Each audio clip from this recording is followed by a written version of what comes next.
NFL season is almost upon us, so it's time for my official 2021 quarterback tiers. Some of you will enjoy this, most of you will not. Tier 8, Rookies, Trevor Lawrence. The most hyped college quarterback prospect to enter the league since Andrew Luck for a reason. Very athletic and mobile, has a good pocket presence, and a very good, albeit not elite, arm strength. At worst, he should become a Carson Palmer type quarterback who makes multiple Pro Bowls, and at best, he should be an MVP caliber quarterback who gives Mahomes a run for his money over the next 15 years. I will bet my life that it doesn't happen with Urban Meyer as his head coach, though. Zach Wilson. I don't know if he'll ever be good just because it's illegal for the Jets to have a successful quarterback, but I do know he'll be fun to watch because of his similar play style to a younger Aaron Rodgers. He's not nearly as talented as Rodgers was, however, so I expect him to struggle mightily adjusting to NFL competition. Trey Lance. The first in a long line of next Mahomeses, aka quarterbacks with ridiculous physical skills but issues with accuracy and or interceptions. Will Kyle Shanahan be able to fix Lance's accuracy issues? It remains to be seen, but I'm going to say yes. He'll never be Mahomes, but he could become another Josh Allen. Justin Fields. Similar to the Jets, it's illegal for the Bears to have a good quarterback, but this isn't the only reason why I believe Fields will struggle in the NFL. He has a very good arm and he can run, but he is slow in going through reads and holds on to the ball for a long time looking for a big play downfield. Very few quarterbacks have succeeded with this style of play, and I doubt Fields will. I'm not racist. Mac Jones. Already a first ballot Hall of Famer and the next Tom Brady if you listen to the Boston media, Jones does have some Brady-like qualities, such as how he moves in the pocket and the fact that he's extremely white. He fits the quick passing game the Patriots ran with Brady for many years very well. Most importantly, he seems to play within his limitations. He has the highest floor of any rookie quarterback besides Trevor Lawrence, and I expect him to help the Pats get back to a winning record this year. Tier 7, too soon to tell. These are young quarterbacks that the jury is still out on.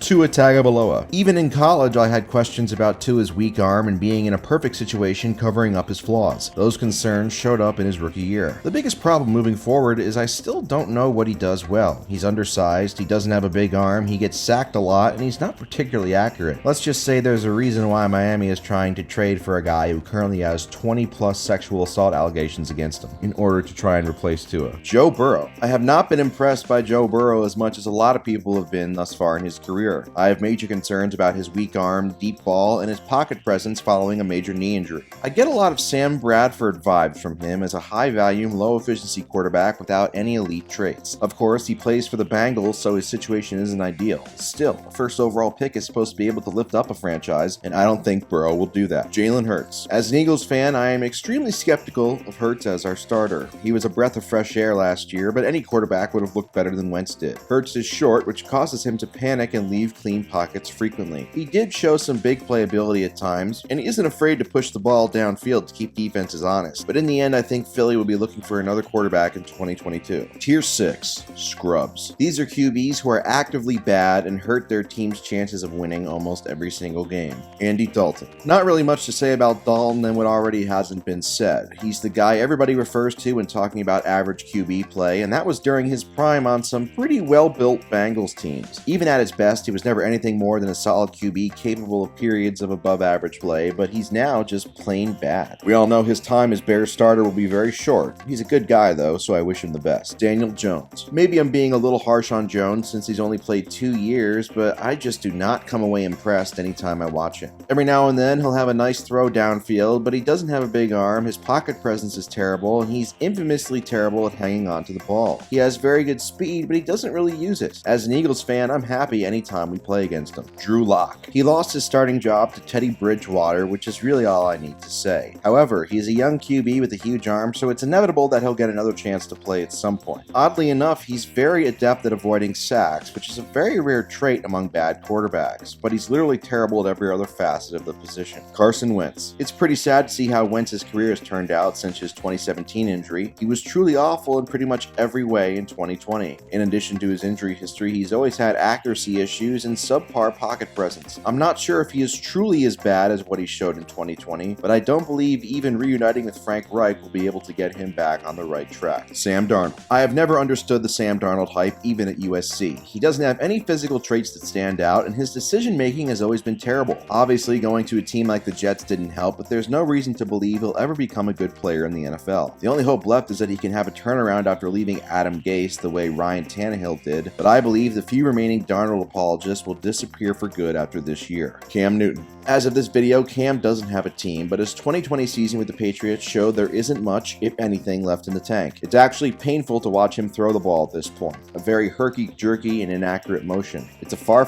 cry from the game changer he was during his peak in Carolina before all the injuries. He'll only get a starter job again on a terrible team like Houston. Tier 5, average. These are veteran quarterbacks who have maxed out and will never be anything more than average at best. Jimmy Garoppolo. Jimmy G is seen mostly as a product of Kyle Shanahan, which is both fair and unfair. He certainly benefits from Shanahan's use of play action and designs, but is it merely a coincidence that with him the 49ers were 1 or 2 possessions away from winning a Super Bowl, and without him they've been awful? His biggest issue is durability, which is why his days in San Fran are numbered with Trey Lance in town. He has jittery feet and shaky pocket presence when his first read isn't there. Forces throws despite not having a big arm. He's extremely effective when playing within structure. If you give him a good defense and run game like the 49ers had in 2019, you can win with him. Other than that, not very promising. Jared Goff. He isn't as bad as his historically awful rookie season, but he's not as good as his stats say he was under his first 2 seasons with McVay. Despite being a former first overall pick, he really doesn't have any trait that wows you. Similar to Jimmy G, he has made a Super Bowl in a great situation, and thanks to an awful no call. He's effective from a clean pocket and if his first read is open, but after that, he offers next to nothing off script or as a runner. Jameis Winston. The anti-Teddy Bridgewater. He's capable of winning games by himself, but has lost games for his team far more often due to his reckless style of play. He was historically awful at taking care of the ball with Tampa Bay, and it remains to be seen if Sean Payton can reel him in. But with Winston, you can't have the good without the bad, and you'll never be able to trust him. Teddy Bridgewater. Teddy is the textbook definition of a guy who won't lose you a game, but he certainly won't win you any either. He makes Alex Smith look like Jameis Winston in terms of aggressiveness. He's best suited as a spot starter like in 2019 with New Orleans, and unless you have the 2000 Ravens or 2015 Broncos defense, you won't win anything important with this guy as your quarterback. Ryan Fitzpatrick. The Michael Myers of the NFL. He cannot be killed. He's the equivalent of a pitcher who throws 100 miles an hour but has no control. This makes him extremely potent in short bursts, but if you make him your full-time starter, you will inevitably see diminishing returns. He literally knows no other way to play besides putting the ball in harm's way, especially in clutch situations. He's fun to watch in a Brett Favre type of way, but there is a reason why he's played for 9 teams. Gardner Minshew. Although he's currently a backup on Philadelphia, he showed enough promise in what was probably the worst possible situation imaginable for a quarterback in Jacksonville over the last 2 years to make it here. There's no question he'll be a starter for some team again at some point, but his upside is limited due to his lack of elite traits and athleticism. He's not a bad quarterback though, and I would like to see him in a good situation. I think he'd be able to do some good things. Tyrod Taylor. His time in Buffalo is all you need to know about him. He has an ultra-conservative style of play similar to Teddy Bridgewater and Alex Smith that will always leave his team looking for a younger quarterback with more upside to replace him. He won't actively lose you games, which is more than you can say about some NFL quarterbacks, but he certainly won't take over games either. Tier 4, above average. These are QBs who need a run game and a defense to have a chance. They can't carry a team. Tom Brady. The most overrated player in sports history and a complete stain on the sport of football. The perfect quarterback for this loaded Bucs team due to his experience of playing on loaded teams virtually his entire career. He still gets rid of the ball quickly underneath to his checkdowns and takes what the defense gives him, which is why he ranks this high. He's more nimble now than he was 21 years ago when he was one of the worst athletes ever measured at the NFL Combine. Totally not suspicious at all. He's extremely inconsistent on throws of 20 plus yards, aka throws that require talent. He completely crumbles with any sort of pressure around him at this stage. He offers nothing as a runner except for quarterback sneak situations. Has more margin for error than any other starting quarterback in the league, as Tampa has a good running game, the best receiving core, a very good offensive line, and an elite defense. He will most likely luck his way into another Super Bowl win and possibly MVP, but it won't be because he did anything about 10 other quarterbacks couldn't do if they were in his position. Derek Carr. I believe Carr is better than he gets credit for. His biggest flaws are being hesitant to push the ball downfield more despite having a cannon for an arm, although to be fair he got better at this in 2020, and being extremely prone to fumbles due to his tiny hands. Despite these flaws, Carr is still a very good NFL quarterback. He will never be able to carry a bad team like the elite quarterbacks do, but he's never once had a good defense, and I believe he would win a lot of games with one. He has quietly improved a lot over the last 2 years under Gruden, and is in what should be his prime. I wouldn't be shocked if he has a monster 2021 season. Kirk Cousins. Kirk destroys bad teams, but is shaky against good opponents. This is not uncommon, but it is why he'll never be respected as his great stats. He can make all the throws from a clean pocket and is athletic enough to throw outside the pocket on bootlegs, but he is prone to dropping his eyes when pressured, which leads to sacks, especially on third down to kill drives. He also forces the ball in clutch situations situations a little bit too much. He has shown he is good enough to lead a team to the playoffs and even win a playoff game with a good defense. So now that Minnesota's defense is healthy again, I expect big things from him this year, as long as he doesn't get COVID. Lamar Jackson, the greatest dual-threat quarterback of all time, an absolute freak athlete with special spatial awareness with the ball in his hands to avoid defenders. Great arm strength and can drive the ball downfield with ease. He will never be a prototypical drop-back passer like a Peyton, Breeze, or Marino, so people should stop trying to make him into one. His running ability opens up his passing ability, not vice versa, which can be an issue when Baltimore falls behind earlier by a large amount and is in a pure passing situation. He has not performed well in the playoffs so far in his career, although he is still very young and has plenty of time to change this. Even if he never improves as a passer, his running ability is so amazing he will always have a major impact on a game and must be accounted for at all times. Baker Mayfield. I enjoy the way Baker plays. He isn't afraid to make aggressive throws downfield, and he's also good enough to make them,